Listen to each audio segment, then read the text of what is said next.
What's going on? What's going on? What's going on? This is your boy, the historian, in the place to be. We are in the BirdCage tonight, and we're going to go ahead and get this thing started. We're going to talk about a few things, but before we get this thing started, go ahead and hit that like and subscribe button for us. We'll be right back in a moment. We'll see you soon. Okay, y'all, this is it.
And we're back. So I'm going to go ahead and bring in the magnificent BirdCage crew. Before we get this thing started, we got K-Dub in the building. We got Coach Cam in the building. And we're just waiting on Graybeard to fix a few things and whatnot. And he'll be in the building tonight. So what's going on, fellas? Happy holidays. Happy holidays. Happy holidays to you, historian. Happy holidays, Coach Cam. And also happy holidays to my boy Graybeard once he gets into the building. It's good to see this BirdCage family once again together on the holiday season. I wish everybody to have a great meal and a great day tomorrow. Even though I have to work, I'm going to make the best out of a given situation and go get that money and still be thankful for the job that I do have. Other than that, it's good to be in the building tonight, guys. Good to talk about Falcon football and get into this matchup with the Chargers. Let's go.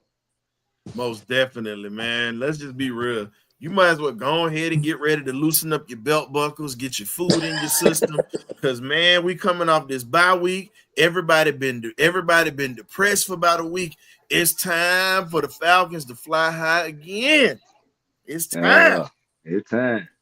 And what make it even better, we got Graybeard sliding up in here. What's up, Gray? Happy holidays, my boy. Man, happy holiday, fellas. How y'all been? How you doing? How you doing? Piggyback on what you, man. Yeah, it's been a very bad and tumultuous week. I'm just gonna be front out. I've been pissed in everything Sunday. I blow. So yeah, I'm like you, man. I'm ready for a Falcon victory.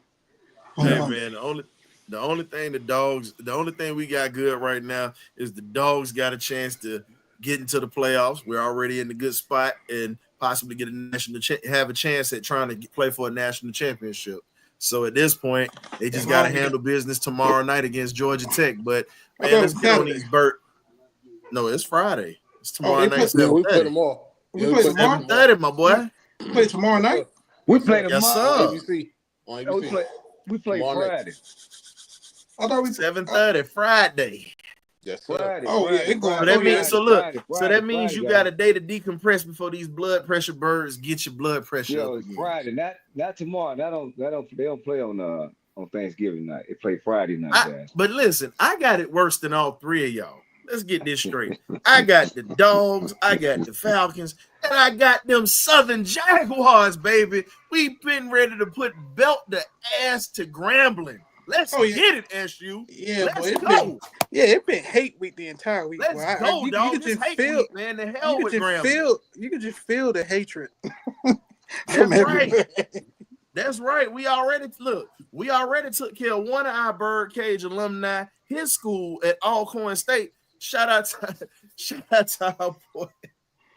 You know, you Shout gonna out to come our try boy to flame Arnold me, right? Walker, man. We know you watching, big dog. One of the greatest Alcorn State running backs in their history, and definitely an HBCU legend in his own right. But guess what? You got the L from them Southern Jags, baby. We trying to put that on Grambling look here. and Jackson Not State. too much, brother. Not too much, brother.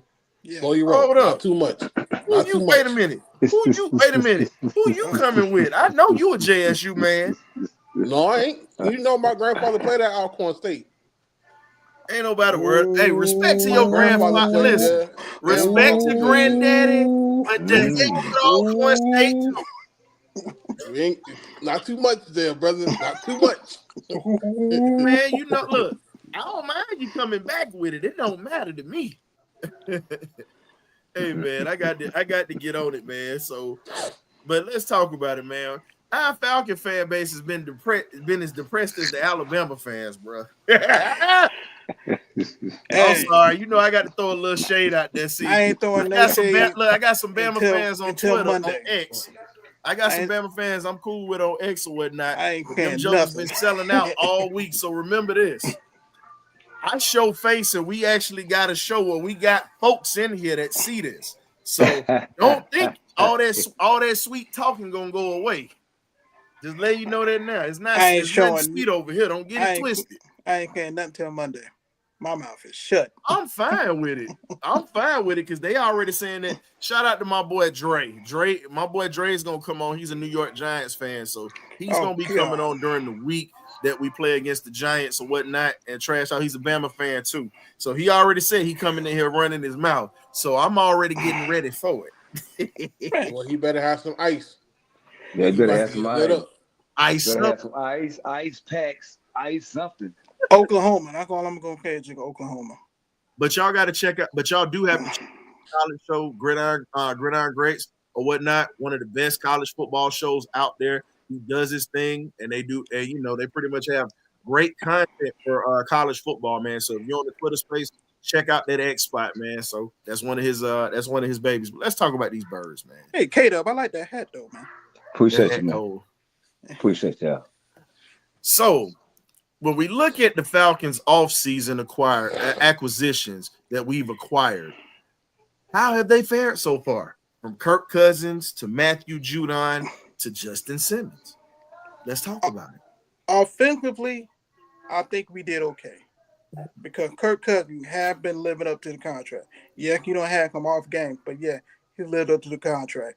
You look at freaking Darnell Mooney, diamond in the rough. Nobody thought Darnell Mooney would have this much impact on our offense.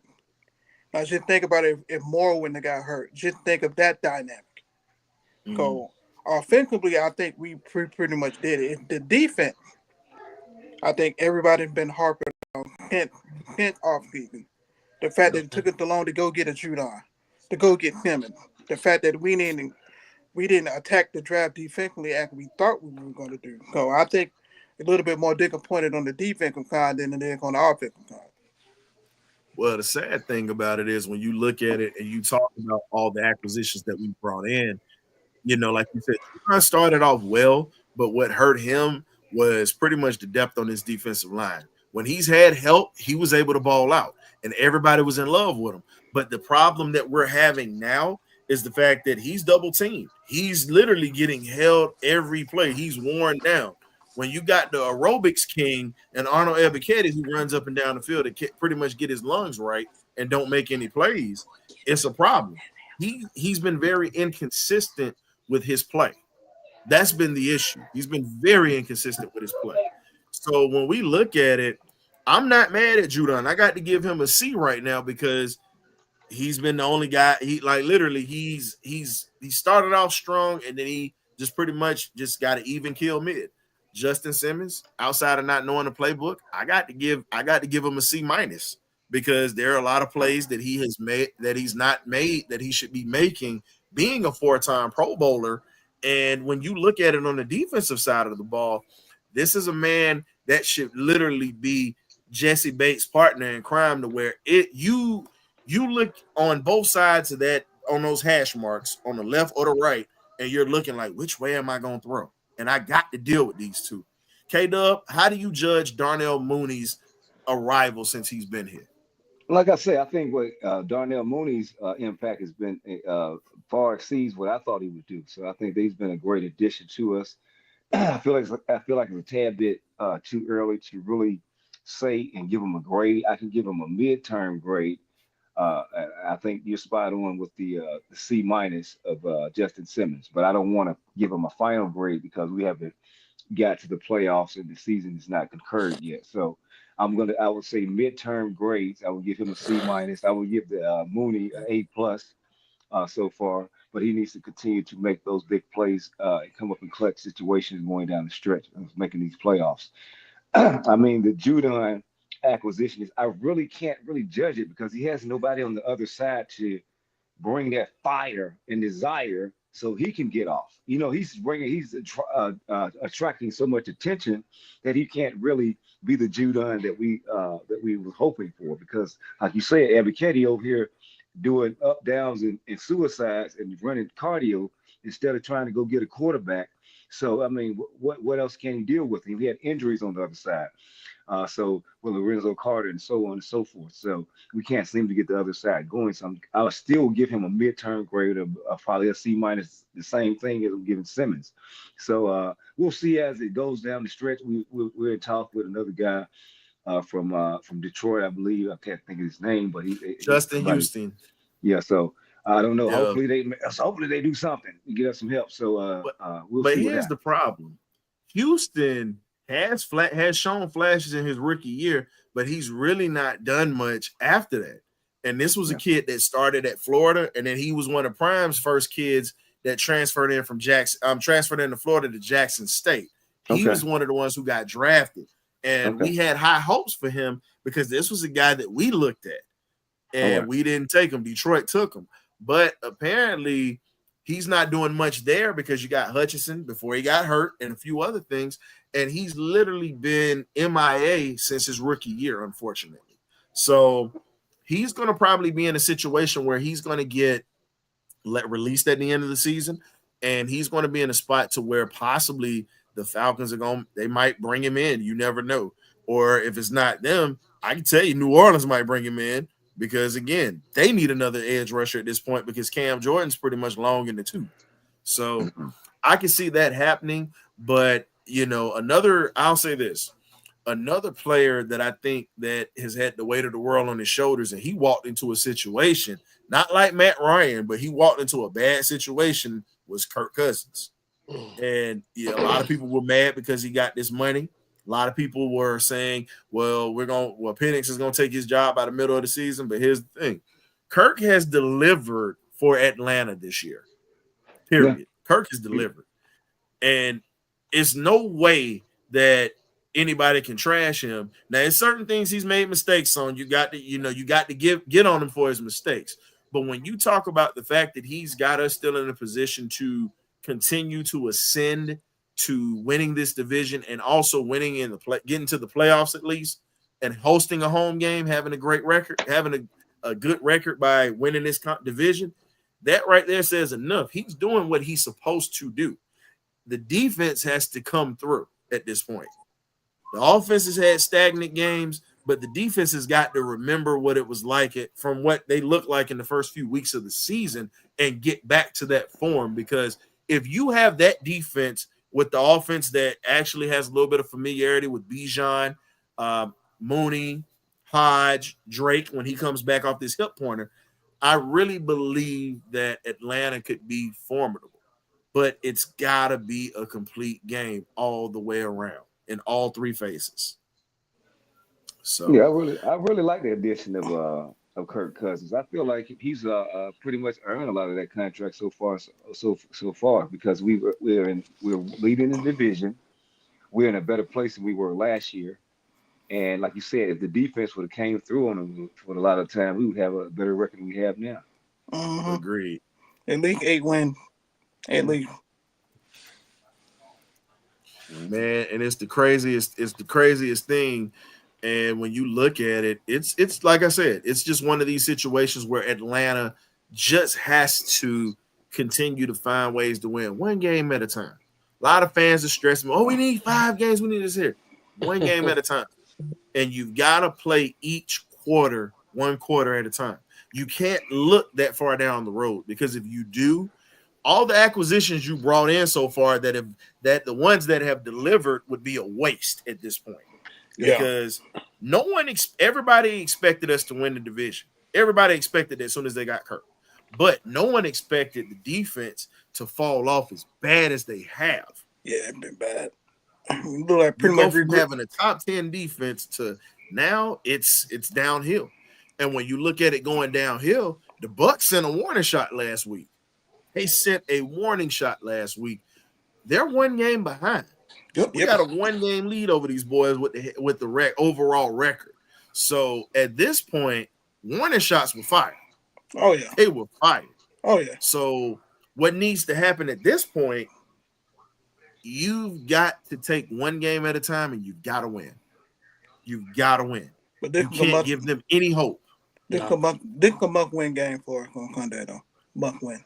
No, because you lost 2 games. This is the one thing that I've been saying pretty much the whole season. Our offensive line needs to let their men drop and be men, because you're getting whipped way too easily at the point of attack. Like, yeah. As much as I want to put hope into Caleb McGarry that he'll turn it around, it's too much tape on this man just being bullied and ran over. Like, at least when Storm Norton's in the game, he gonna stand his ground, and he gonna give everything that he takes. I haven't seen Caleb McGarry give anybody anything. He just takes. So the one thing that we really have to figure out is the identity of this team, because there's still no identity 11 games into the season. We don't know if we want to be a passing team. We don't know if we want to be a running team. We don't know if we want to be a dink and dunk team. Like, we have no offensive identity. And then on the defensive side of the ball, you really only have two true pass rushers, and that's Grady Jarrett and Matthew Judon. And if you truly look at the way the game is being played against them, they're being double and triple teamed. So kids like Arnold Ebiketie and Anyamata and Dorless, whenever he gets a chance to actually play, when you give these guys the opportunity to actually do their jobs, they do it well. The one inconsistency that I sincerely am starting to the trend that I'm seeing with Jimmy Lake, he'll call 1 game, then he'll call 3 real bad ones. Because if we look to 3 weeks ago, we had as a team 4 or 5 sacks in 1 game. Mm-hmm. When was the last time this team generated a sack? When was the last time a blitz package was called for an outside linebacker or anyone else? Dallas. So it was Dallas. Easy. 3 Dallas. games ago. 3 games ago. Yeah, so like you said, that's what we got. What's going on with Jimmy Lake? That needs to be addressed, because we have the talent there. Like everyone said, Justice Simmons is an all-world safety. He hasn't looked like it all season. And it's really for 2 particular reasons. Him and Matthew Judon.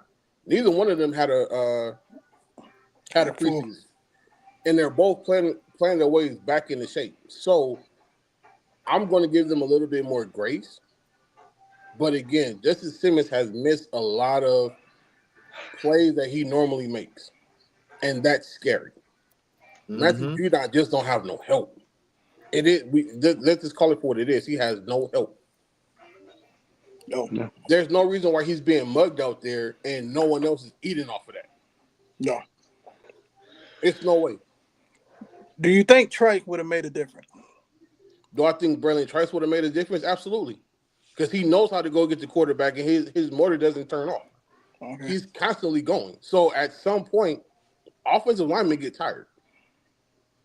It just is what it is. When you have someone coming at you 100% all the time, with multiple moves, you're going to get worn out. And at that point, you're going to have to send help, or he's going to be one-on-one, and good luck to your quarterback at that point. Yeah. And that's the most dangerous thing that you can have, because a lot of people were saying, "Oh, we gotta get Penix in. We gotta get Penix in." Here's my thing. I'm saying this right now. If you're not going to adjust and get his blind side taken care of, he is a left-handed quarterback. If you're not going to get his blind side taken care of, do not throw my future franchise quarterback in there. You're Do not. You're gonna get him Because killed. I know he can move, he's mobile, but here's the problem. If his blind side keeps getting beat and you got a 300-pounder with a full head of steam and he can't see it coming, you're asking for a hospital bed at Piedmont. That's something that we don't need. Not at this point. Because if he get hurt, guess what? Head's gonna roll. Oh, yeah. Head's got to roll. You know, I still say that to this day. I think he's gonna be a hell of a quarterback for us. What's going on, Chris? A1. What's going on, big dog? Those boys, they doing what we doing right now. We should have did a joint show with these cats tonight, Okay. but it's all good. Everybody putting these Falcon content out. Y'all check out A1 Forever, Smitty and those boys, man. They do the damn thing over there. Smitty. What's going on there? I mean, let's talk about Kyler Murray. Who? We all saw what happened with him. That can be Michael Penix Jr., but worse. He got killed. And that's the scary part. You don't want your future franchise quarterback to be the sacrificial lamb. If it's anybody that I'm sacrificing at this point, it's that $180 million quarterback that we brought in here. That's who I'm sacrificing. I refuse to get the future franchise QB hurt. Not at this point. You came with Minnesota, did. Exactly. Quick off. That man wasn't off waiver in 3 days. Gone. and my thing is this. We riding with Penix because that's the future. But I'd be damned if you let that man get hurt now. Not with as bad as his blind side is right now. Like, no. Makes no sense at this point to throw him out there to the wolves. Now, if we got a substantial lead, and you want to take the starters out, that's one thing. But hey, this is just what it is. But we're not gonna sit there. We're not worried about the Bucs warning shot. We just got to handle business, keep them at bay because they're still on the outside looking in right now. We still are at the top of the division, and with us being at the top of the division, we got the head over them. Thank God. So only 3 wild cards, but so we looked at the Falcons, a fresh look at the Falcons schedule coming off the bye week. You got Chargers, Giants, Washington, Minnesota. You got the Raiders. I'm not even saying this in order, but these are the games that you're going to have. And now you got a Carolina team that has found a little bit of faith and a little bit of hope. The media need to give that man an apology because they tried to drag this man. And here's the scary part. Bryce Young is going to be very dangerous once he gets a better O-line around him. Bryce Young is literally lighting folks up right now at this point. And that's the most dangerous thing you could have right now. A young quarterback like that that's lighting folks up and gaining confidence. That was something that was shot last year. Bryce Young's confidence was shot. And now you give him hope. That's not good. Nope. That is not good. Man, go back. That's the worst thing that could happen. You go back and look at last Sunday how he played against Kansas City. He went toe to toe with Patrick Mahomes and showed no fear. That game shouldn't have been as close as it was. That should have been a dog walk for Kansas City to only win by 3. There's one or two things happen. Honestly, Kansas City said, you know what? We're gonna go vanilla with the playbook. We're not gonna show too much because we got Buffalo coming up here. Mm-hmm. We got some wrinkles that we want to throw at them, but we don't want them to see it just yet. And 2, Carolina is not a bad team. Like, we sitting here looking at them like they're terrible. They're really not. They have some pieces. But the way that franchise is being run right now is almost like what's happening in New York, Rutherford. You get rid of a quarterback, you get rid of his running back, and then you expect this man to win you a substantial amount of games. And what do you expect? That man is literally playing with practice players, man. Like, how? Man, you cold-blooded for that one. No, but am I lying though? Stealing on his last leg. I can't even be mad at you with that because at this point, it's ridiculous. You know what I'm saying? It's bad. It's Yeah. bad. He had Thielen. That was the only player anybody know in Chuba Hubbard. That's it. The rookie wide receiver from South Carolina had caught on, and he started to No, become more DJ of a Leggett. reliable. Yeah, Xavier Yeah, Leggett. yeah. I'm sorry, Xavier Leggett. Xavier Leggett was a guy that I had on my board to bring to Atlanta at this point. That was But pretty much what I saw coming. every, So at this point, everyone knew how good Xavier Leggett was. We just needed to see him and Bryce get on the same page, almost kind of like what they're saying about Kyler and Marvin Harrison Jr. It was the same they thing. For locked. whatever reason, they could not get on the same page. But when you see it, you know, oh, that's going to be a tandem that we're going to have to watch out for. And the same thing is happening right now in Carolina. What's going on with Zach Robinson? Because you have arguably one of the best wide receiver cores right now in the game. With Rondell Moore and the way he's able to, Darnell Mooney with the way he's able to get free, take the top off. Drake London can run every route in the route tree. When Kyle Pitts shows up, he's a weapon. Like, we have the pieces there. Kadero Hodge can beat anyone one-on-one if you just let him go. So we have explosive weapons. We have the weapons. We have the line. We have the quarterback now. it's just the fact that you got an offensive coordinator that he's in the first, like we say this here, OJT, on the job training. He's in his first stint. And I'm going to continue to say it. There should have been a veteran. It should have been veteran leadership brought in. He should have been the assistant OC, and then you let him run the game plan.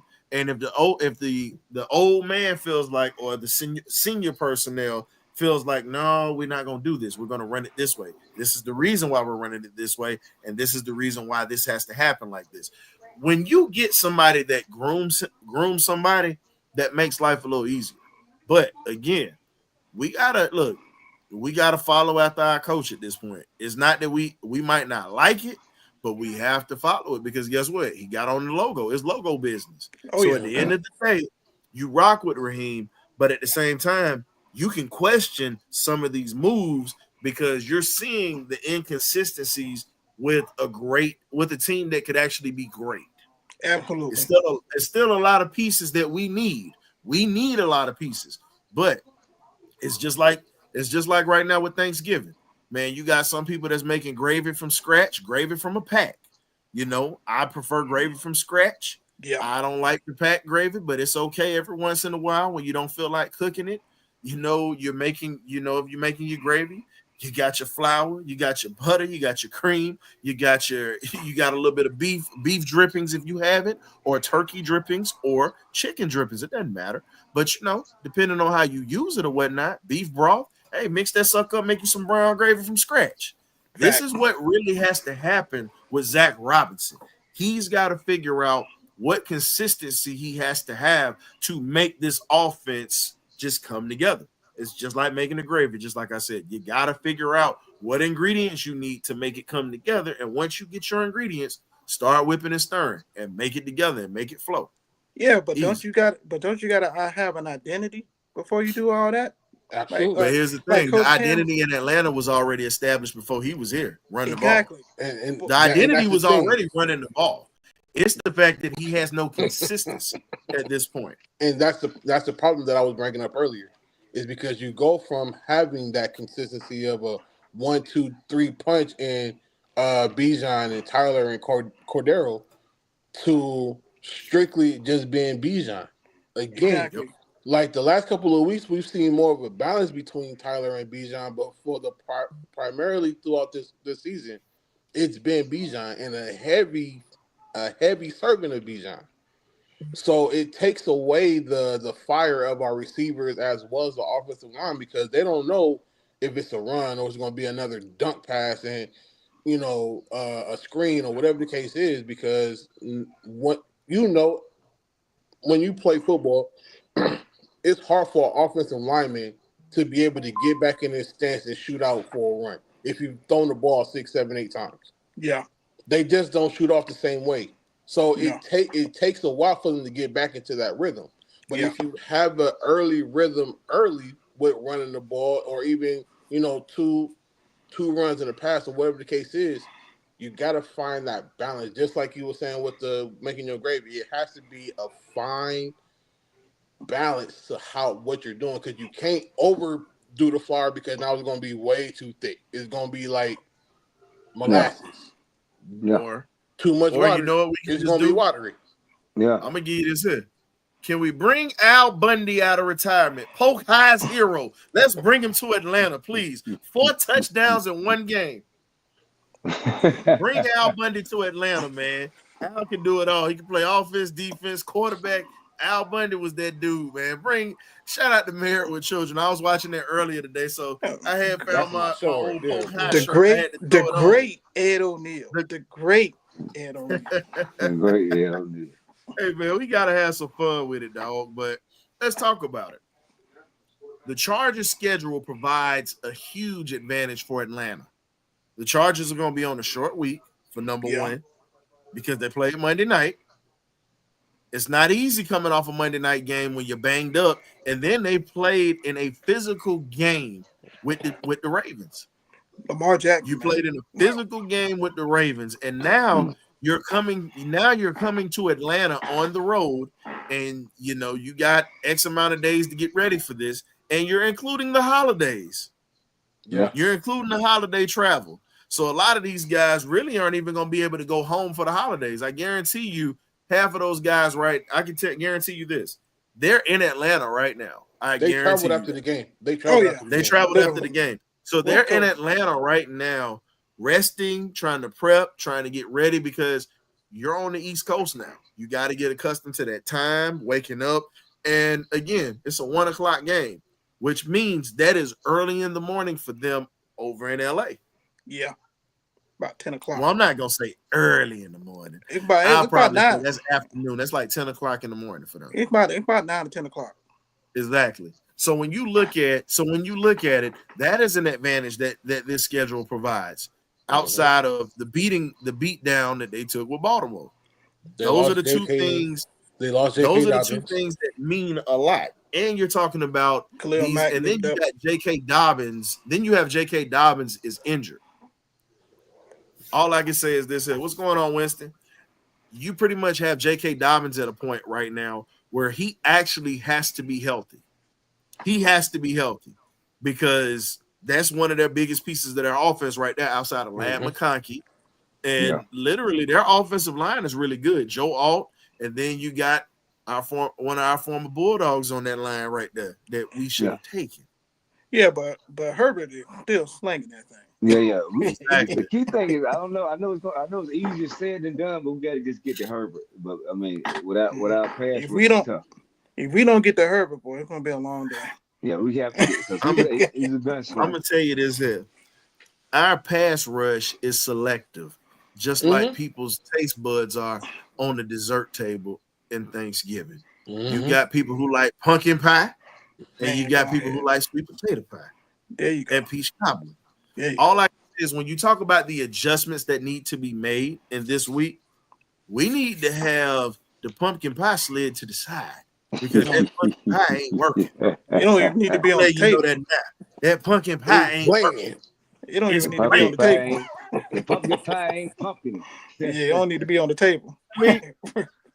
I'm sitting there talking on the show. All I'm saying is this here. We need that peach cobbler. We need that sweet potato pie, some of the red velvet cake. We need a variety of sweets at this table. You just don't limit us to no damn pumpkin pie. What's wrong with you? And half the people don't even know what a pumpkin is. But exactly. Because here's the thing.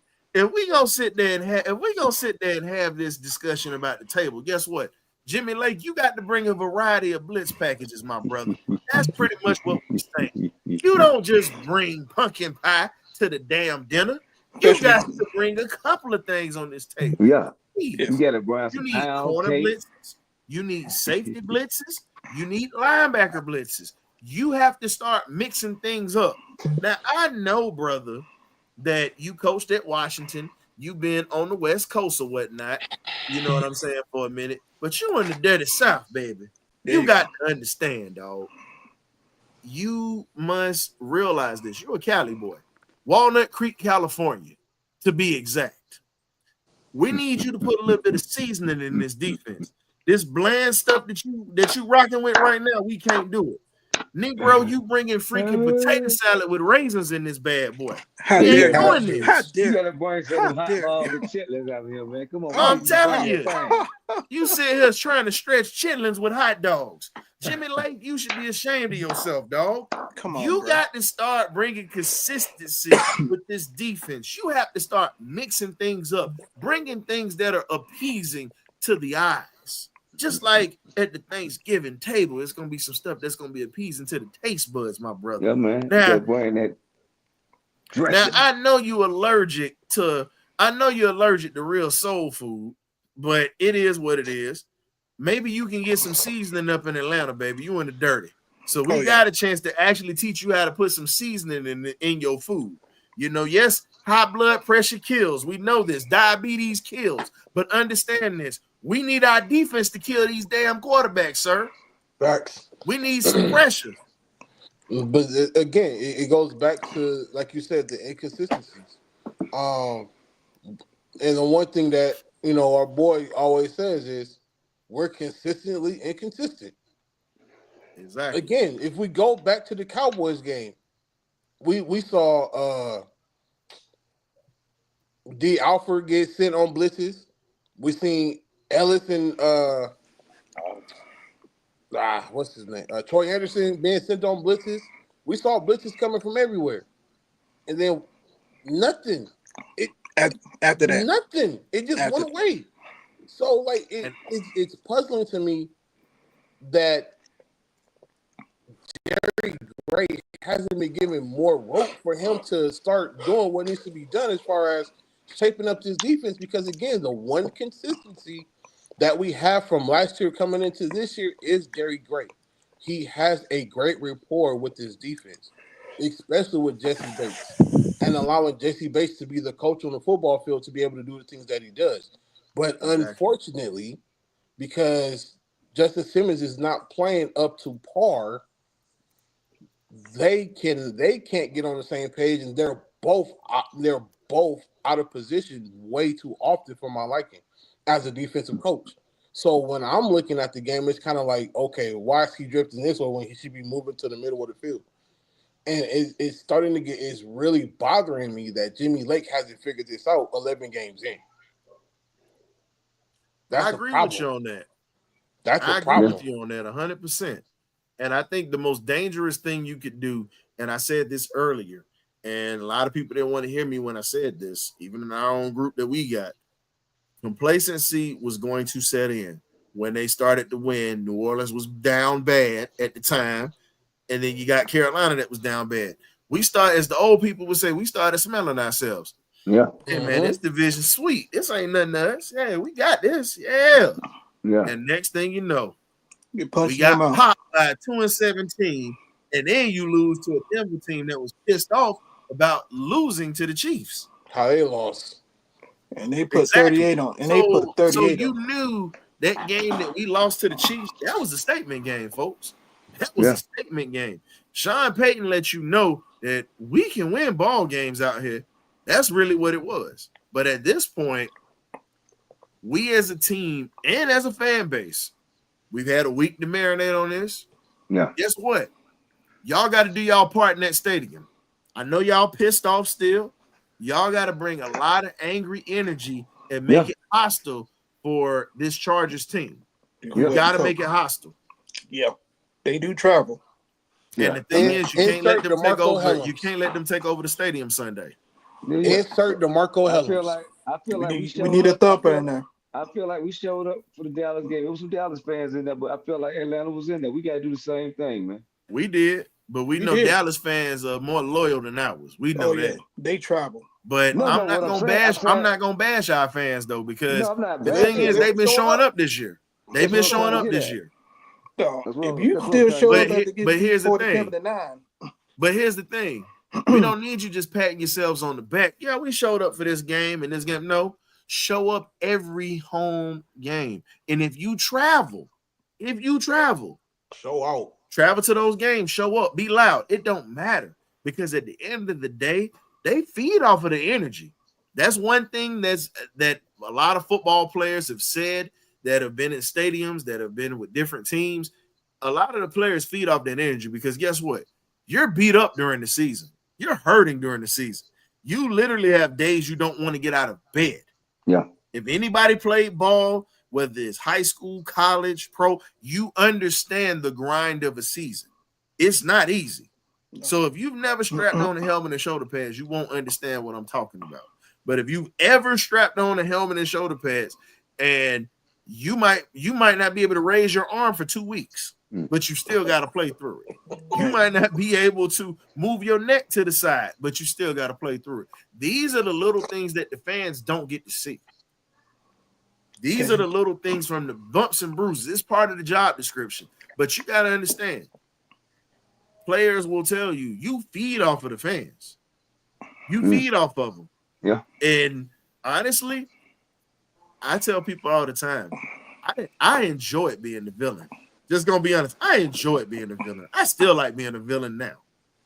Even though with certain things, I want my team to be disliked. I don't want everybody on the Falcons bandwagon.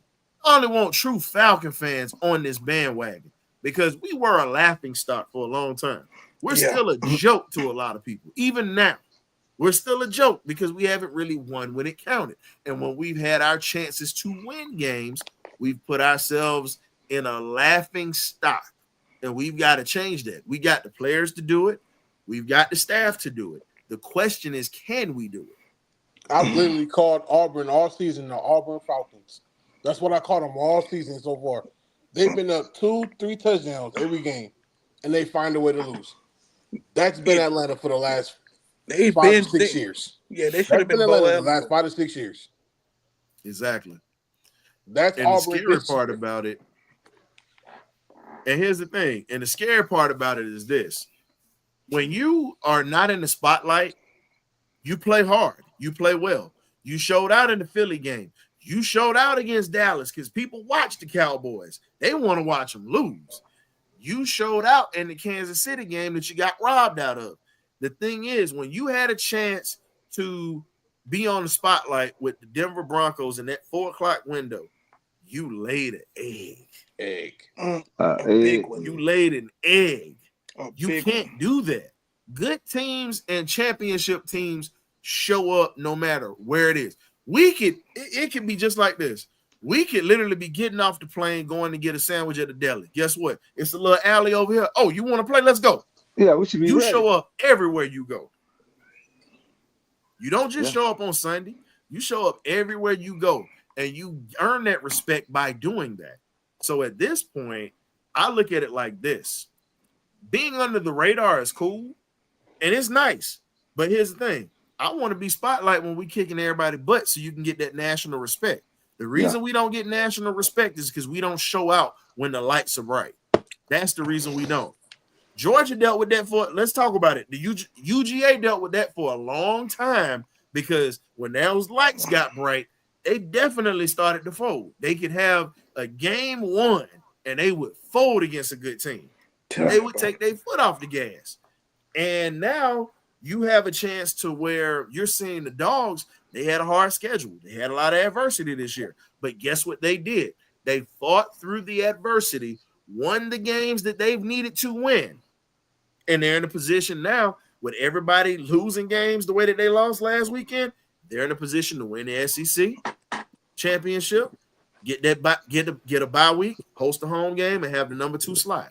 That's pretty much where they are. I'm just using that as an example. Yeah, it's 2 different leagues, but you got to look at it like this. The Falcons are in a spot where they control their own destiny, just like the Dogs. They have a chance to have a home game and a playoff game, something they haven't had in a long time. And my thing is just get into the dance. You don't know what's going to happen if you get in. Just get in. I agree. I feel like I feel like Georgia built for the playoffs. So, and I feel like the Falcons are built for the playoffs too. The thing is, they just got to show up. The 2 things that's been consistent with the Atlanta Falcons and the Georgia Bulldogs this year, they have been inconsistently inconsistent. and dropping balls. I know that sounds funny, but it's the truth. No, that's think about it. That's a fact. They are inconsistently. They got games they pick and choose they gonna show up in. And Because if you dropping look at the balls. Falcons, when we have primetime games, they show up. We had a primetime game against KC, showed up. The Eagles showed up. Hold up. Tampa Bay showed up. Tampa Bay showed up. What up? But when you get these games that's not really being seen by too many people, y'all go through the motions, and that's where things get frustrating because we could be so much further record-wise. But because, again, like Ryan, K-Dub, and Graybeard have been saying, when have we played one complete game in the first 11 games of the season? None. Show me one complete game. Show me one. None. Where the defense and the offense both played at 100% and made no mistakes. None. I have yet to see it. Because when the defense shows up, the offense is putrid. When the offense shows up, the defense is putrid. So don't forget about another main part. You got Young Wei Koo. Hey. Yeah, he ain't no dude. I purposely didn't say his name for a reason. Tell it. I don't need another migraine. I'm I'm gonna tell you this. I don't need I gotta say it like Richard Pryor. Say tough titty, say the kid, get you an aspirin. I don't even need to ask. I need gritty powder. Let's not talk about cool, brother. Let's not do it, man. He had a goodie powder. I need a gritty powder, man. Hey man, get you a BC, man. That goodie ain't gonna hurt. Get you a BC. It's not gonna help. I got me some ginger on the fridge. BC don't do it for me. I'm a goodie guy. So. Hey, K-Dub, I got you. Guess what? I'm gonna pass you one of my migraine bottles from the VA, my boy. I got you. You know they give us the good stuff at the VA, big dog. Oh yeah, that's that strong too, man. That's that strong. That's that stuff that'll knock you on your jock strap. I'm trying to tell you.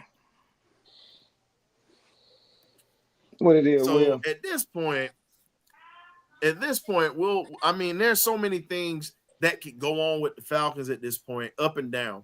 But I really believe that there are a lot of things that we can get right. Now, the games we are going to have dogfights in is just what it is. We're going to have a dogfight. When you talk about Minnesota, that is a dogfight game.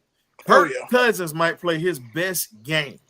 Mm-hmm. He might play. Look, we thought the Tampa game was good, but for some reason, I got a feeling with him going back to Minneapolis, the way that Mike Florio kind of ragged him, and some of the fan base have been saying, yeah, that's the Kirk Cousins we know that's been giving up games and doing this here. Yeah, y'all got fool's gold and all this here.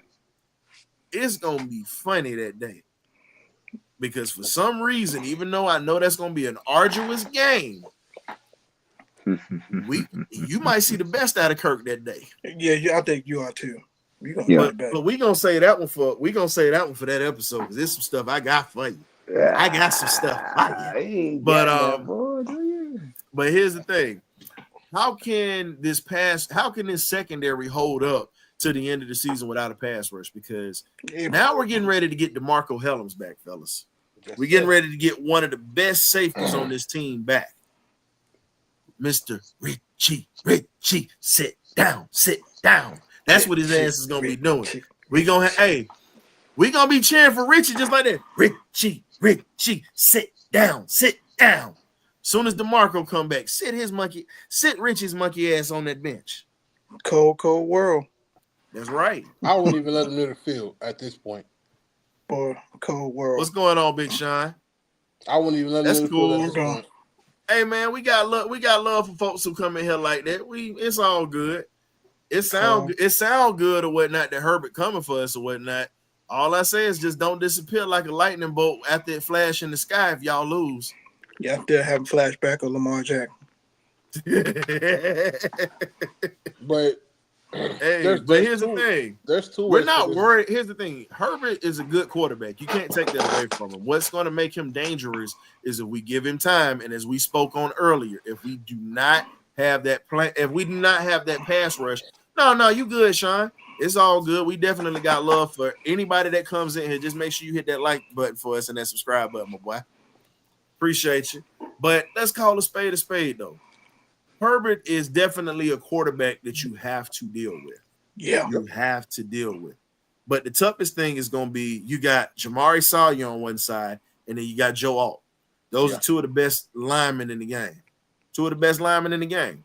And getting to him is going to be hard because you have two of the best in the game right now. Young guys who are hungry, physical, got a mean attitude at the point of attack, and definitely can neutralize some of your best pass rushers. Period. And we don't have a great pass rusher right now. They might look at that kind of walk in a park. Yeah, but the one thing that I did see on tape when it comes to Joe Alt, he's not very good at picking up stunts. That's his weakness. Nope. But here's the thing. He's only a rookie this year. Joe Alt is going to get much better. What helps him out, he's got a dad that's got NFL pedigree and was a very, very good offensive lineman for the Kansas City Chiefs in his prime. So you got a guy, like we think about it. Jake Matthews has lasted over 10 years in the Atlanta Falcons organization. Crazy. And he shouldn't His have. daddy pretty much had a big hand in that. Yeah, He shouldn't have been here.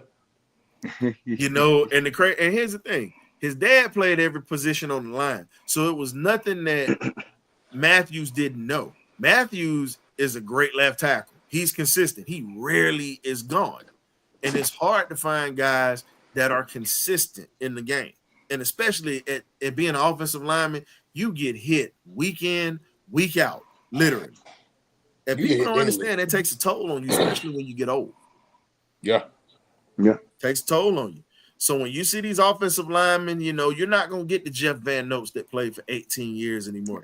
You're not gonna get the Jackie Slaters who played 20 years in the league. You know, Bruce Matthews, Jake Matthews' daddy, who played for 18 years. You're not gonna get these guys, Anthony Munoz, and these legendary linemen that are playing for long periods of time. The game is too physical, and you're talking about a position that gets hit week in and week out. And we look at it like this. It's going to be hard to get a pass rush on that offensive line for the Chargers because Jim Harbaugh is one of the smartest offensive minds in the game. Now that they don't have J.K. Dobbins, here's the thing. They're going to use their tight ends a lot more in this game.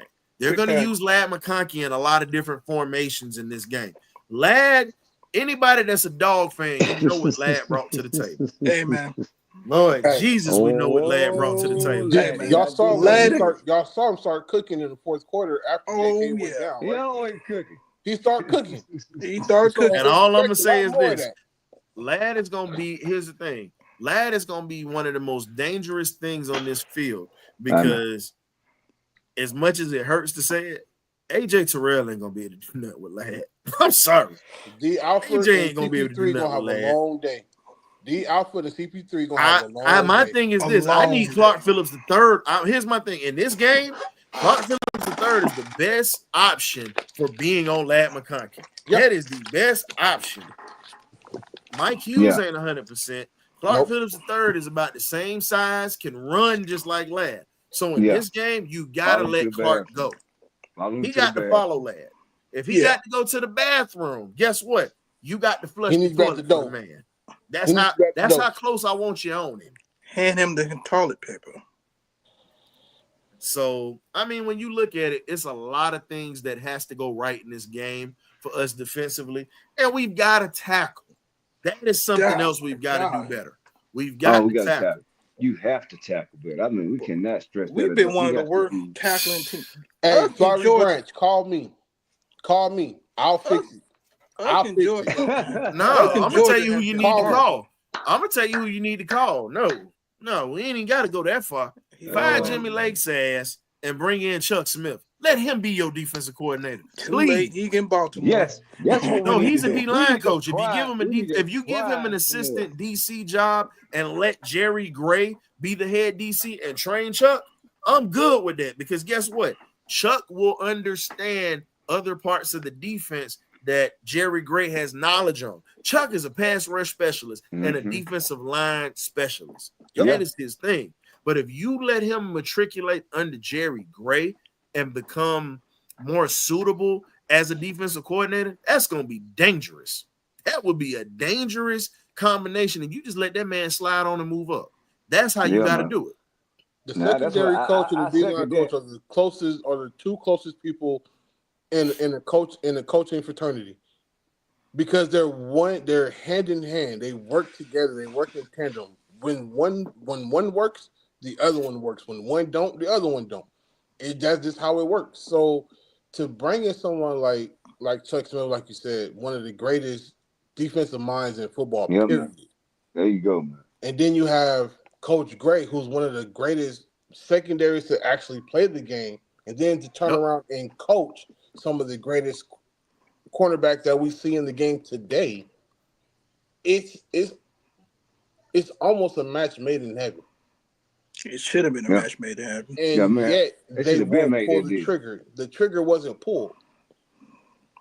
Here's my thing. When you talk about Jerry Gray played in the league from 1985 to 1993. Played in the league.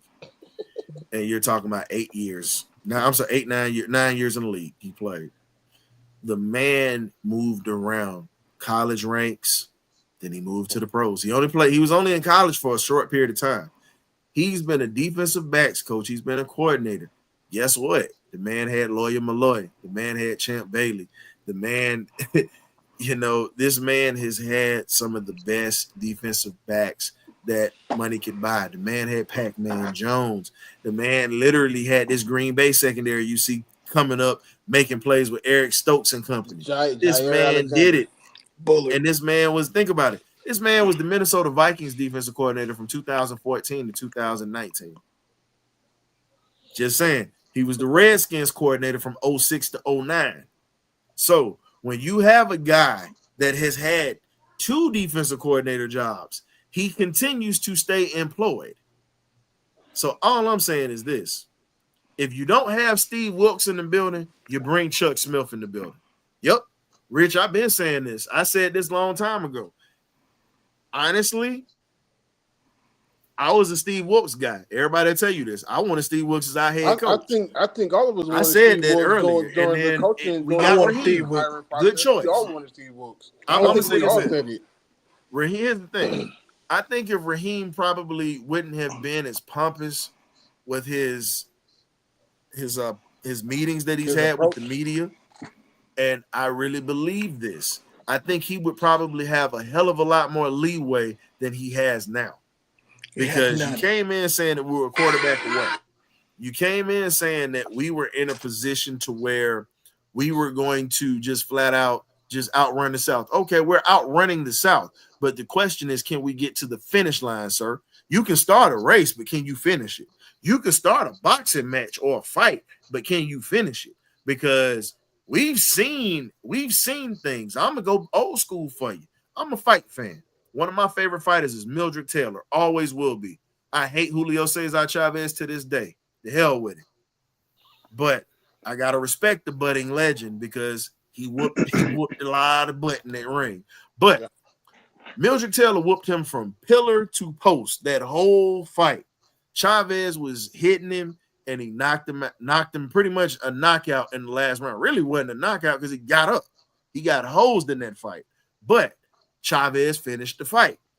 Mildred Taylor did not finish the fight. I'm just using that as an example. From that point on, he lost his title, never got it back.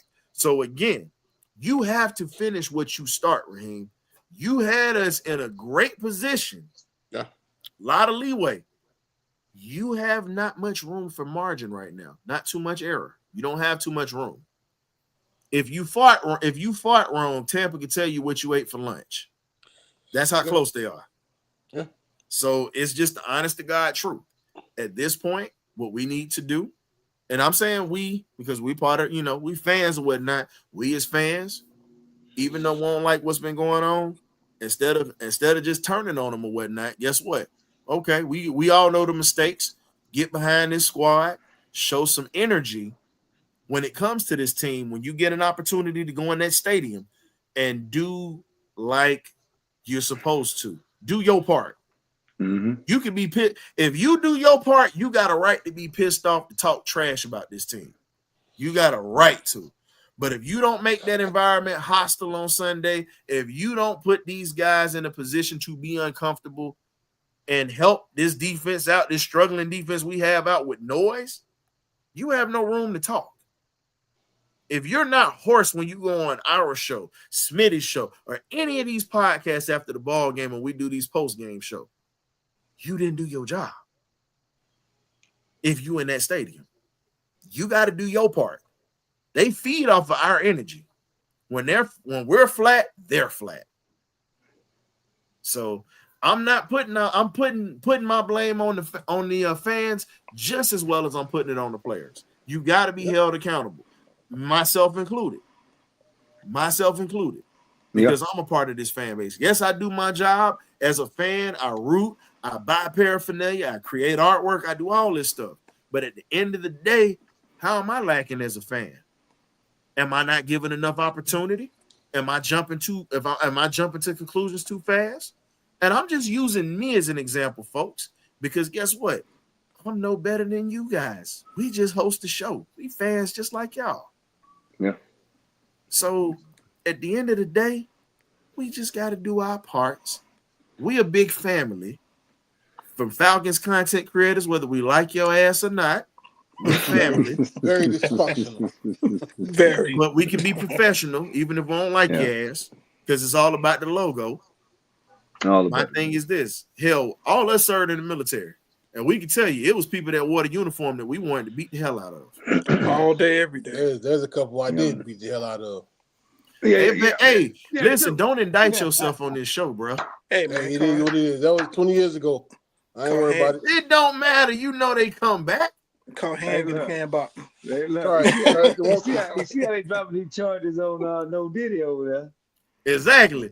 Diddy got stuff from 25, 30 years ago they getting him for. Hey, like, you remember that? Nigga, you slept in a drink. You remember that? Diddy? Hey, I guarantee you they gonna probably get him for something he did at the Howard University. You know what I'm saying? They gonna go back to his Howard days and give him some grief. Man, they gonna find something. Shout out to Howard University, baby. My great granddaddy used to go there. Conviction, he was a Howard man, but it's all good though.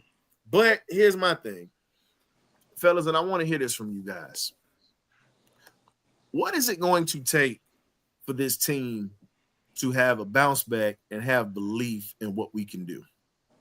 Because we've seen it as fans, but what do you think the players need in this situation to play with urgency, be earnest with what's going on, and understand and be vigilant with what the situation is right now? Because we're still in the fight with the Bucs now. So I want to hear from each one of you guys about what you guys think, and then we're going to get into the matchups and the X factors after this. I'm going to start with Coach Cam, great bit, and we're going to slide it, say the best for last. Got K-Dub coming up with this one here too. So what you got?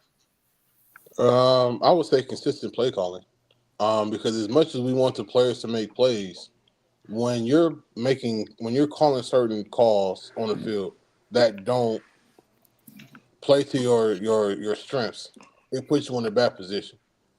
And again, that's on both sides of the ball. So when you have 3rd and 4 and your corners are playing 7 yards off the ball, all they got to do is run a quick dig, first down. Yeah. So there has to be situational awareness when it comes to our coordinators, and neither one of them have shown that they have it as of yet.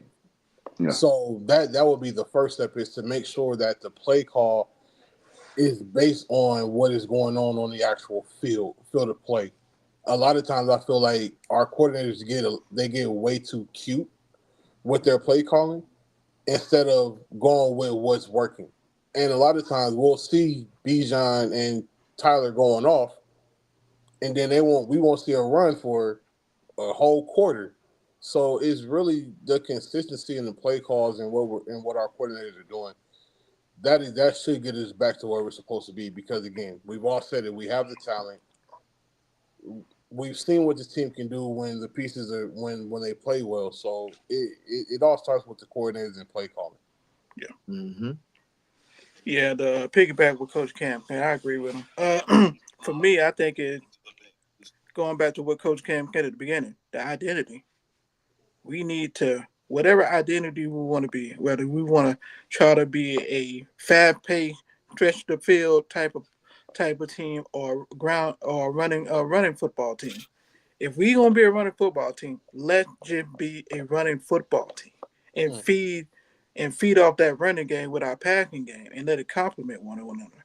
I think I think Dak is just trying to be just multi-faceted freaking type of play caller. He's not going back to the basics of what got him in the job to begin with under Coach McVay. So I just think he just need to establish his own identity, play calling, and go from there. And I think number two is accountability and leadership. I think we Mm-hmm. need the player. I think players in the locker room need to go ahead, whoever the leaders are, whether it be Grady, whether it be Kurt, whether it be Jackie Baker, they need to go ahead and just step up and be like, fellas, it's time for us to right the ship. I want to keep that type of accountability in that locker room and on the field, so therefore you can somewhat right the ship. I think those components are what's needed to get the team back on track. Okay, Well, Doug. I mean, in my aspect is continue to do the things you've been doing, but you got to do them a lot quicker. Like I said, stay in the head of the chains. Continue to block for Mr. Kirk Cousins. Like I said, we are ahead of schedule so far. We need to continue to do the things that we've been doing, not the things we did the past 2 weeks, but Yeah. the things that we did in the first few weeks of the season. I feel like we have the pieces. We have to go out there and execute, call a balanced football game, Get all your running backs involved. Continue to harp on Jimmy Lake. We're gonna be on your ass. I'm sorry, Paul. Oh no, No did it. please. No, You we're gonna good. be on you. No did it now. But we gonna be on you every week. Leave Diddy alone.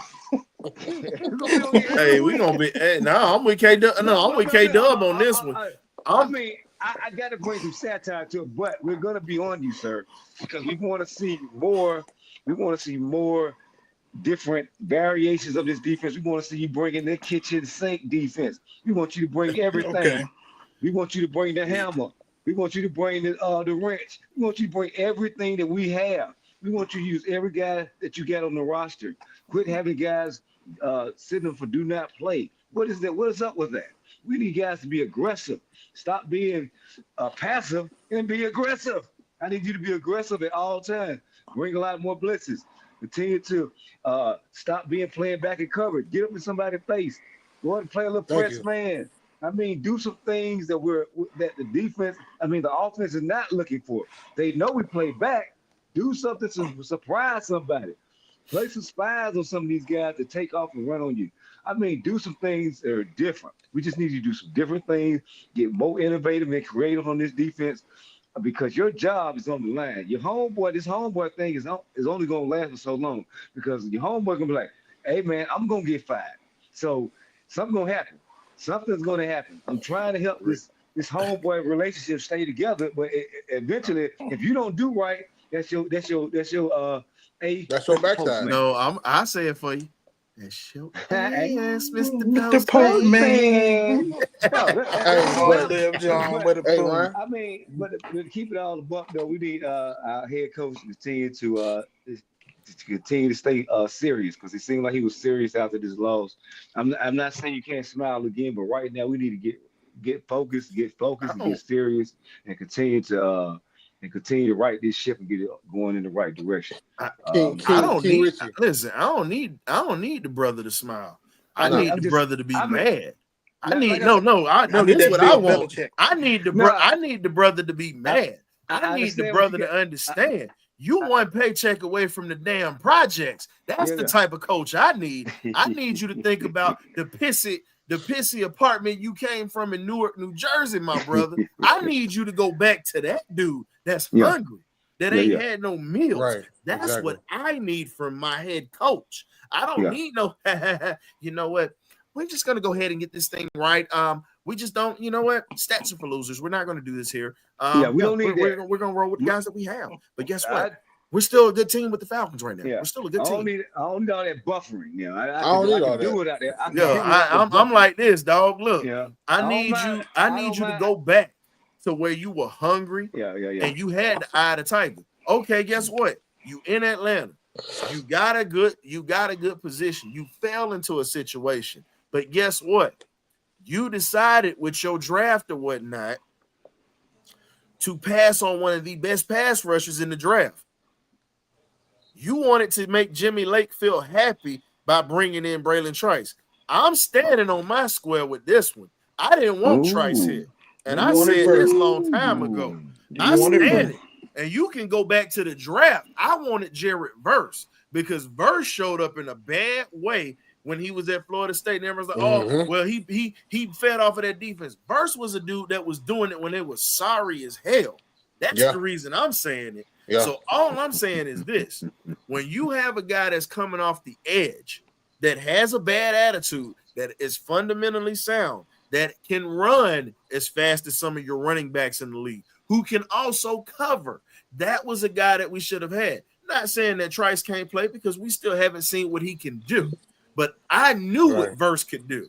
Been studying that kid since he was coming out of high school, and he literally transferred into Florida State from another program when he was at the FCS level, not playing, you know what I'm saying, FBS level, not playing FCS football and with D1, when he was literally a smaller guy. So again, he plays with a chip on his shoulder. He's definitely a guy that can change some things happening. But now let's be real. 2 more points for you, right? 2 more points for you. The first point is to kind of piggyback off what Graybeard was saying. When was the last time we've heard there was a players' meeting that was called by the captain? But here's the thing: it shouldn't. Listen. If a players' meeting gets called, played at one point. That don't. Here's my thing. First off, it ain't good. Secondly, the press don't need to know about it. No. What I'm saying is because we all know what happened last season. Every week, Jesse Bates called a defensive meeting just between him and the defensive players to get. But you also had a competent situated. But brother, you had a competent defensive coordinator. That's what I'm saying. So that plays into the drop off of what we had. So what is the second piece of this? The second piece that Nando had asked a question. It's not about firing Jimmy Lake. Let's put it out there, because as critical as I've been of Jimmy Lake, he ain't going nowhere. He's not going anywhere right now. And the thing is, he has to. The one thing that Ryan has said for the last 11 weeks is that he does not lean on Jerry Gray worth a damn. He has an ego that he hasn't earned. And the thing is, with Raheem, you saying that he needs to go back to being that hungry dog. He needs to go back to the guy he was last year in LA, calling defense. And he needs to be the guy to step up and do that right now. Because we're in a position where we're headed to the playoffs and everything can go downhill real fast. Oh yeah. Because the thing is, we had Arthur Smith doing all that talking last year and the year before that and the year before that. I'm tired of these come to Jesus press conferences with the sweet nothings and we're a great football team and we'll keep fighting and we'll keep doing. I don't want to hear that no more. I've heard that. I need my coach to come out and say, you know what? I dropped the ball and I'm going to fix it. It always comes back to you. Can I add something to this? Because Maggie says it depends on what we land in the draft. Hey, Maggie, it don't matter what we land in the draft. I'm going to tell you right now. I've been saying this for the longest. And a lot of people laughed at me when I said this, and they tried to trash me. Here's my thing. Start getting your damn scouts to go to the HBCU level, please. It's a ton of diamonds out here. Understand this. It does not always have to come from the big-time schools. Remember this. Jesse Tuggle played at Valdosta State and walked on for the Falcons and became a main fixture for us. Claude Humphrey, the best pass rusher we ever had. No disrespect to John Abraham, brother, but you wasn't messing with Claude Humphrey, my boy. I'm sorry. Claude was that dude. And they didn't start keeping stat records for sacks until after he was way retired. So what I'm saying is this, because Humphrey was a 100 and some 200 sack type guy, career-wise. Mm-hmm. So when you look at it, you can go to the smaller schools. You have examples of that. You know, Roland Lawrence came out of Tarboro College, small school. You got Mr. Ken Reeves, who came out of Norfolk State, small school, HBCU, balling.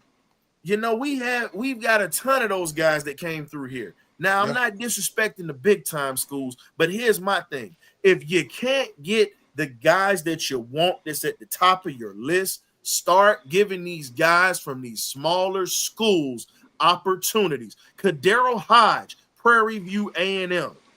Hell, I got a guy for you that we could bring in to help this defense out.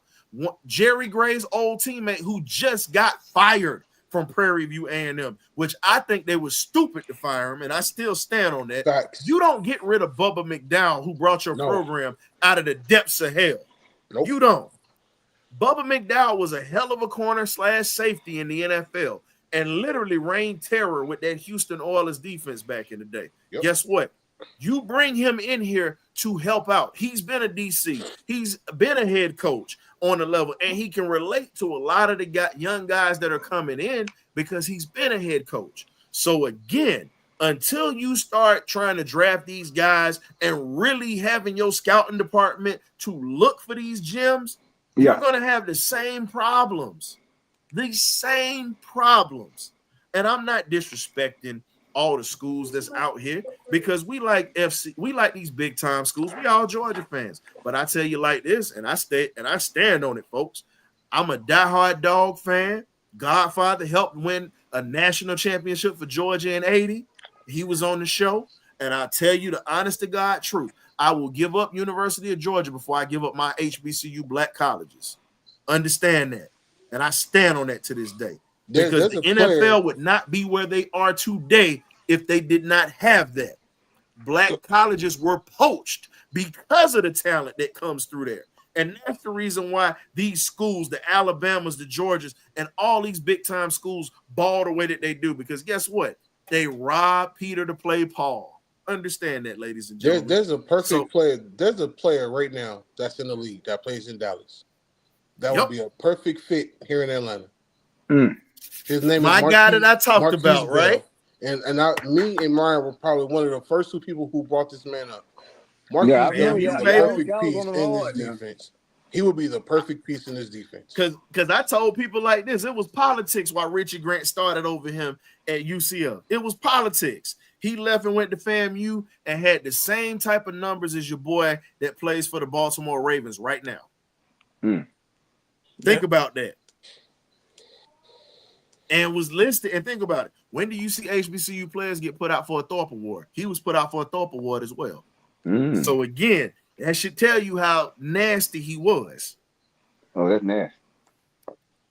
Then you look at Xavier Smith, his teammate, playing for the Rams right now. FAMU, 4.3 speed, 5'9", 185 pounds, balling. So again, it's not about where you come from. It's about what you do with your opportunities. And all of them young men need are opportunities. The guys that come from the South Dakota states, the guys that come like Troy Anderson got an opportunity from the Montana State. But if you had a chance to draft him and Nakobe Dean all over again, Dean should have been the guy you took. Look at Nakobe Dean now. Yeah. Nakobe Dean has 81 tackles right now, 31 assisted, 1 interception, and 2 forced fumbles. But he's running the hell out of that defense. Yeah, he's controlling everything that goes on with that defense. Thank you. And he can cover the pass as well as tackle. So again, when you talk about Troy is a project linebacker. Nakobe was playing linebacker from high school on up. He's an All-American. He was a Butkus Award winner, so that's all that needs to be said. Yeah. And the man is an engineer off the field, by the way. Yeah, 3.5. No. 3.9 GPA at University of Georgia. My bad, 3.9. Dang. I'm all about my linebackers and my quarterbacks being smart as well as my safeties. You can't be a dummy playing those. You can't be dumb being on the football field anyway, but you can't be dumb playing positions of leadership. You can't. You have to have some type of smarts to be able to. And here's the thing about leadership. It's not about what you can get people to do for you. It's about being able to get them to do it with you and do it at a high level. And you hold them to a certain standard that you hold yourself to, and you always got to work harder than the next man. You always have to work harder than everybody around you if you're in a position of leadership, because they look to you for that guidance. We don't have that in our linebacker room. I'm sorry. We don't have that coming out. We don't have that linebacker that runs this defense like it needs to be. No disrespect to Troy, Caden, and those guys, but they're role players. We don't have a true alpha dog in that linebacker room. We had it with Foye and Luakon, but we got rid of him. We don't have a Roquan. We don't have a Patrick Queen. We don't have a Ray Lewis. We don't have a. Until we get a guy that understands it. And my thing is, you had a chance to get Patrick Queen or Roquan Smith, but you didn't want to spend the money because you were afraid to be in cap hell. I'm willing to waste money and be in cap hell to bring a player that can make an impact on my defense. Frank Warner. Thank you. So at this point, it falls back now, not just on Raheem, it falls on Terry as well. Yep. It falls on Terry as well. Sometimes you can't be tightwad Terry. I understand it's business, but sometimes you have to spend a little bit of money, a little bit more than you want to outside of your budget to be able to bring in better results. So at this point, your scouting department has to improve, and we have a chance to really do something next week. The scouting department needs to be fired. I've been saying this for years. Yeah. I'm sorry. They need to be. They only one. You don't recruit from the University of Georgia when they're literally right in your backyard. It's not just Georgia.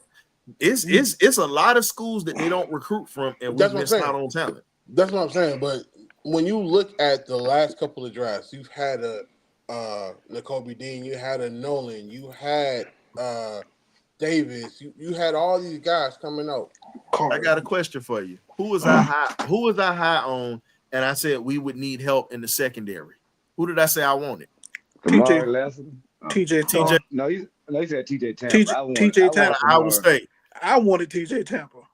We weren't gonna get his thing. I knew we weren't gonna get Kamari, but TJ Tampa is right up there with him, like literally. And we had a chance to get him, and they passed on him. And we didn't think about it. I get Mike Hughes is doing his thing, but let's be real. Mike is getting older. Yeah, AJ just got that money, and AJ's gonna need a partner, a consistent partner. AJ got to be consistent before he can have a consistent partner. He got to be consistent. True. Here's my thing. Real. Here's my thing. I guarantee you, if TJ Tampa would have been here in Atlanta, and I like Mike Hughes, he earned my respect this year. I just hate that he got hurt. But at the end of the day, we wouldn't be struggling with that cornerback 2 spot if TJ Tampa was here. And you had him for the cheap. Or was it for he would have fell in your lap. Baltimore took him, and understand this, man. Baltimore understands defense wins championships. They got 2 of them because of it. We have 0. So until we can get our defense together on one page, not just the secondary, we have to get everything around this defense to be solid, because we have offensive weapons. We just need consistency. But if we can get this defense to where we can bring in better players that are hungry, and players that can actually fit the scheme that we're running and they can play, we'll be fine. Keyword, fit the game. Gee. This week's matchup, let's talk about it. The Birds, we've already gotten to it. Birds and the Chargers. What are going to be your score predictions this week? Well, I'm going to say Falcons 28, Chargers 24. Okay. I got. I'm going to say Falcon 26-17. Oh, okay. Chargers 24, Falcons 17. Dang. That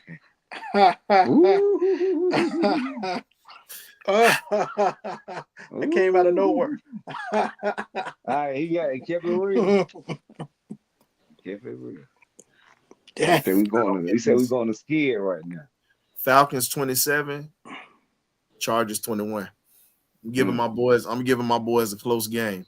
I believe it's gonna be Kirk that's gonna make the plays when it matters. So we're gonna slide into the X factors. I'm gonna start this off right here. So y'all fools can't steal none of my X factors this week. Go right ahead, man. Go ahead.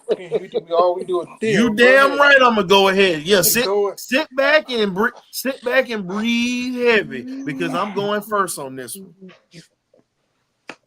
Now, I think Kirk has to be an X factor this week. He has to, because when you look at the fact that he played a horrible game in Denver the way he did, he's got to bounce back because guess what? He's the leader of this offense. I actually got 4 X factors in this game. I'm just putting this out there. Kirk's got to be an X factor in this game because he's got to play better and he's got to stop looking at these receivers, staring them down, and he's got to get better with understanding that you only got 2.5 seconds to get rid of the ball with your offensive line. You're not going to get time like that on that right side, as long as McGarry's in. Storm Norton's got to be your guy. But let's just say it. Kirk Cousins, offensive line's got to be able to slow down that pass rush with Bosa and Mack. They got to be able to slow that pass rush down. So those are my 2 X factors offensively. Is Mack playing? Because I don't know. I don't know. He's questionable. But anytime a player is questionable, guess what? They get their bounce back. Play against us. They usually play against us. Defensively. So here are my X factors defensively. My X factor defensively has to be Jesse Bates this week because we're struggling with the corners right now. And you got a Lad McConkey that's coming in here that's ripping up the league as a true rookie right now. The numbers don't lie. You got Lad McConkey, and you have to have Jesse Bates to be able to put guys in position to make plays, and then he's going to have to make plays himself. The second thing I got to say is the last thing I've got to see a little bit more production coming from my defensive tackle. It doesn't matter who's in that spot, whether it's Grady, whether it's Onyemata, whether it's Street, whether it's Goldman, whether it's Graham. It does not matter. I need my defensive tackle to control the pocket. Those are my X factors for this game. And I'm going to pass this one to K-Dub, Graybeard, and then Cam, and then we're going to take it home.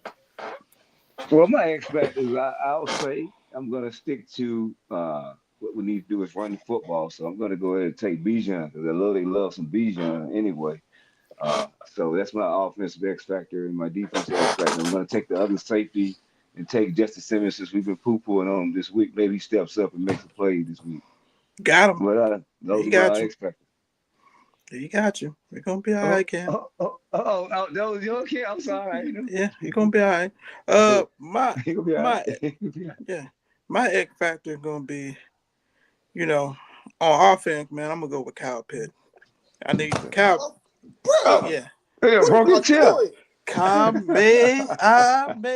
got your ass. But, hey. Yeah, I think Kyle. I think Kyle Pitt need to have a big game because, like you said in the beginning, man, I think the tight end need to be utilized, and I think Kyle Pitt is a mismatch nightmare for that Charger secondary. So, Gak Robinson, but defensively, I'm gonna go with K Neller. I need K Neller to get back on track. Matter of fact, the whole linebacker core need to get back on track. Him and Troy Anakin, if he's playing, they need a big game to try to make sure that Herbert don't run all over like other quarterbacks normally do against the. So those are my X factors. Hey, Cam, before you get started on your X factors, we talked about James Houston at the beginning. The Cleveland Browns just signed James Houston to the man roster. So we have no chance. Cam, it's on you. Oh, shit, boy. Well, I was gonna say Kyle Pitts, but thanks, Graybeard. No problem. Offensively, I would say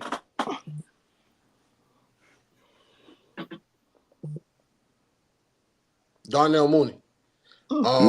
Because we don't know how healthy Drake is going to be. So between the tandem of Kyle Pitts keeping Derwin James away from a lot of plays, because that was really the reason why I wanted Kyle Pitts as my X factor, because he's going to have to keep Derwin James at bay.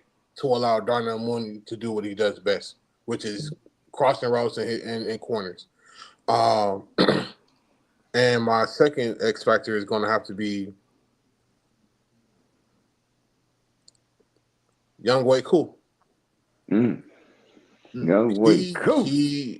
Because this is a game. This is going to because Coach Harbaugh is one of the smartest coaches in the game of football today. He's a defensive mastermind, and he's going to take away the things that we enjoy to do. So, Younghoe Koo is going to have a lot of opportunities this Sunday. At minimum, we know he's going to miss at least one. Yeah. This week, he can't miss any. Disrespectful. He talking about miss one. He ain't missed. Listen, he ain't missed one. Last week he hit all of them. We only had 2 possessions in the red zone. I get it, but he still hit them. First of all, yeah, he hit him because there was no one in his way. There was no one doing anything. Can you just get a man some damn credit? He was kicking against Ghost, and we still lost the bye week.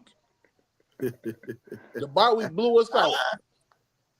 We got blown out by the bye week. So the bye week blew us out. Cold world. So Darnell Mooney and Younghoe Koo are the X factors for this week. Cold world.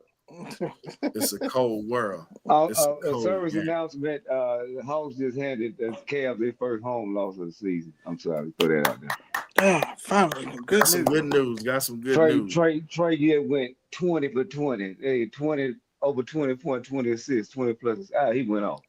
Good job. Dang.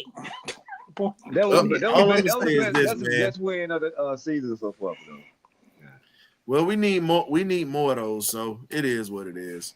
But man, I appreciate you guys for stopping through to check out the BirdCage LLC with the historian and the magnificent BirdCage crew. We definitely appreciate you guys for taking time away from the kitchen, or if you in the kitchen cooking up delicious and going down tomorrow, recipes that y'all have. Hey, greens. Enjoy your family this week. Enjoy everybody. Be thankful for just life in general, because life is too short, man. A lot of people didn't make it to this year. A lot of people did not get to the point. A lot of people are fighting in the hospital right now with their lives. You know, the Falcons done put a third of the damn Atlanta population into the hospital with their blood pressure going up. So at this point, be thankful that we still in the lead of the division, even though we lost to them stinking Saints. Thank God. But let's just be honest.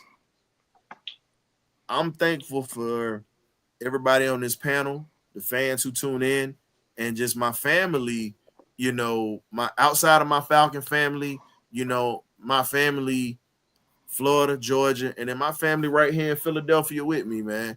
It's one of the best things that God could have blessed me with, because without this podcast, ladies and gentlemen, I probably would have committed suicide. I'm one of these vets that suffer, and I'm not afraid to say it, and I'm okay with it. I'm one of the vets that suffer from some mental health issues and some things like that. And as many of us out here, some of us aren't strong enough to talk it, but all I can say is I'm thankful for all of y'all, because you guys have kept me going life-wise. So it's just a little something I got to make sure I let the fans know. My crew that's here with me every week, we might argue about some things. We might fight amongst each other, but at the end of the day, we all brothers and we all family. So without y'all, man, we would not have this, and we appreciate everybody that's come through. And then we're also thankful for the guests that have come through and taken time out to do interviews with us when they could have just said no. So we're appreciative of all of that. Oh, yeah. So I just wanted to end it on that note. We gonna be together again on Sunday. It will be the party line. It ain't gonna be no benediction here. I'm speaking it into existence. Bulldog victory. Bulldog victory. We need it. Mm-hmm. And the Hawks already gave us a little something. And I need that Southern Jaguar victory this weekend too. Here we go. I ain't leaving my boys out like that. So We appreciate y'all for coming through and chopping it up, man, with us this week. We're definitely going to be hitting you guys up again. We might have a bumper to bumper coming soon. You never know. Y'all stay tuned. So we love y'all, and we'll catch y'all a little later, man. Enjoy the holidays. Peace, y'all. Peace. Peace.